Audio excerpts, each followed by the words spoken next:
خلق چار چیزوں میں ہے: سخاوت، الفت، نصیحت اور شفقت۔ مرد کی سیرت دیکھو، اس کی صورت پر نہ جاؤ۔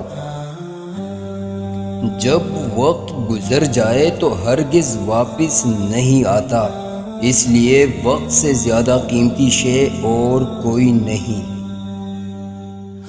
جو حافظ قرآن اور حدیث کا پورا عالم نہ ہو، اس کی پیروی نہ کرو۔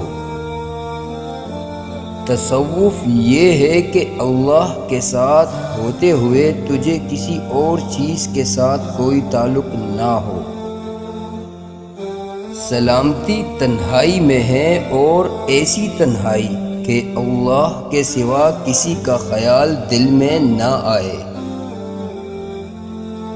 محبت خدا کی امانت ہے، اور وہی محبت پائیدار ہے جو خدا کے لیے ہو۔ صوفی زمین کے مانند ہے جسے نیک و بد ہر ایک رونتا ہے، اور وہ ابر کے مانند ہے کہ ہر ایک پر سایہ فگن ہوتا ہے، اور بارش کی طرح ہے کہ ہر ایک کو سیراب کرتا ہے۔ اخلاص بندے اور رب کے درمیان راز ہے، جسے نہ تو فرشتہ جان سکتا ہے کہ لکھ لے، اور نہ شیطان کہ اسے خراب کر سکے، اور نہ خواہش نفس کہ اسے اپنی طرف مائل کر سکے۔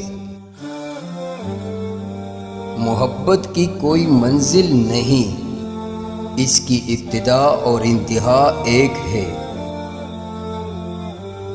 ایسے شخص کو دوست رکھو جو نیکی کر کے بھول جائے۔ سچی محبت ایک نایاب شے ہے، لیکن سچی دوستی اس سے بھی نایاب ہے۔